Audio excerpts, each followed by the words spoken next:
मेरी mother in law कब मरेंगी, client ने मुझसे पूछा। नाउ यू विल थिंक कोई ऐसे क्वेश्चन पूछ भी कैसे सकता है। वेल, जब कोई क्लाइंट मुझे पैसे देता है, एनर्जी एक्सचेंज देता है, then the client has the right to ask me any question and every question is valid उनके पॉइंट ऑफ व्यू से। Having said that, I, as a tarot reader, always have a choice to answer or not to answer that question of the client. मुझे समझ में आया कि बहुत ज़्यादा emotional trauma से ये गुजर रही है and that is the reason why ऐसे क्वेश्चंस पूछ रही है। सो मैंने बहुत प्यार से पोलाइटली उनको मना कर दिया कि I will not answer your question. फिर उन्होंने बोला कि आपके बारे में मैंने बहुत सुना है और मैंने सुना है कि आप जो भी बोलती हो वो सच हो जाता है, तो इसीलिए प्लीज़ मेरे क्वेश्चन का आंसर दो। मैंने उनको समझाया कि I am not going to play God and मेरी कुछ प्रोफेशनल और पर्सनल बाउंड्रीज हैं जिसको मैं क्रॉस नहीं करूँगी and I am not going to answer your question. इस बात पे वो बहुत ज़्यादा ऑफेंड हो गई और बोला कि मैं खुद एक हीलर हूँ और मुझे समझ में आता है कि हीलर को क्या करना चाहिए। I was still empathetic towards her और मैंने उनको बोला if you are a healer it's a very good thing. So क्या आपने अपनी मदर इन लॉ को हील करने की कोशिश करी? फिर उन्होंने बताया कि उनकी मदर इन लॉ को पैरालिसिस है, वो बेड रिटन है बहुत सालों से एंड वो उनका ख्याल रख रही है। तो उन्होंने उनको हीलिंग देने की कोशिश करी बट उनके मदर इन लॉ ने हीलिंग लेने से मना कर दी। देन आई सजेस्टेड कि आप उनको डिस्टेंट हीलिंग भी दे सकती हो where she will not know. फिर I said let me do a current energy reading first and check करने के बाद मैंने देखा कि उन्होंने उनको हीलिंग दी है और उन्होंने कुछ बड़ा किया हुआ है। सो मैंने उनको बोला आप सच बात बताओ कि आपने क्या किया है अपनी मदर इन लॉ के साथ। तो उन्होंने मुझे बोला कि मैं बहुत ज़्यादा परेशान हो गई थी, इतने साल से मैं ही उनका ख्याल रख रही थी। आई वाज टायर्ड, सो मैं अपने गुरु के पास गई and I asked for help. So मेरे गुरु ने बोला कि ये वाला जो हीलिंग मॉड्यूल है उनके ऊपर रन कर दो और उन्होंने एग्जैक्टली वो हीलिंग मॉड्यूल उनके ऊपर रन कर दिया और बोला कि you are free to leave your body, you can leave in peace. आप अपना शरीर छोड़ के चले जाओ। आप बताओ आपको किसने हक दिया कि आप किसी इंसान को बोलो कि आप अपना देह त्याग दो, आप चले जाओ, आप मर जाओ।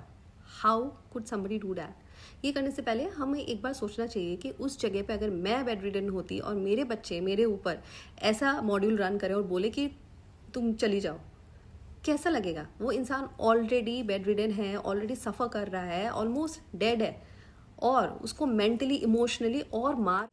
आप हीलर हो या आपने अपने आप को गॉड समझना शुरू कर दिया है?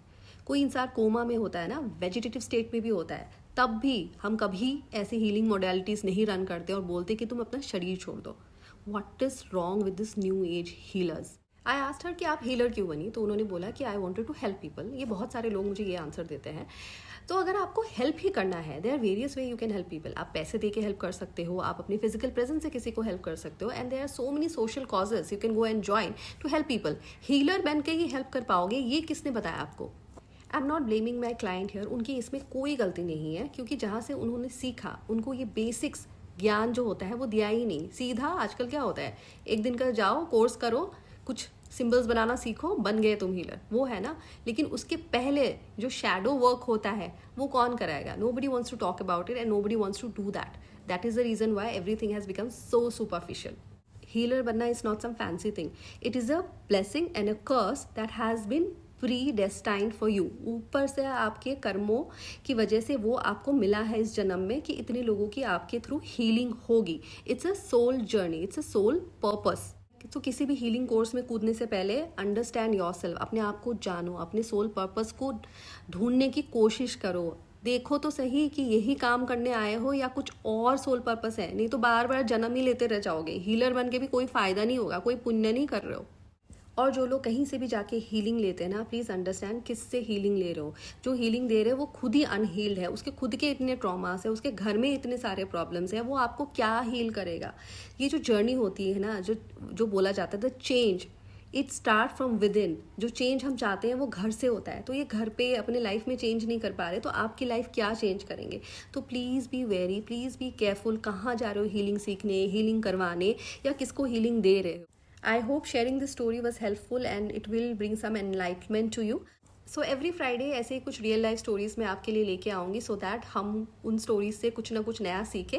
सो इफ़ यू आर इंटरेस्टेड और ये स्टोरी आपको अच्छी लगी, आपने कुछ सीखा, तो ज़रूर कमेंट में मुझे बताएं। आप इंटरेस्टेड हो and you want to listen to such stories and आप अपना ज्ञान और अंडरस्टैंडिंग्स बढ़ाना चाहते हो in the world of healing, so type yes and I will be happy to bring such stories to you.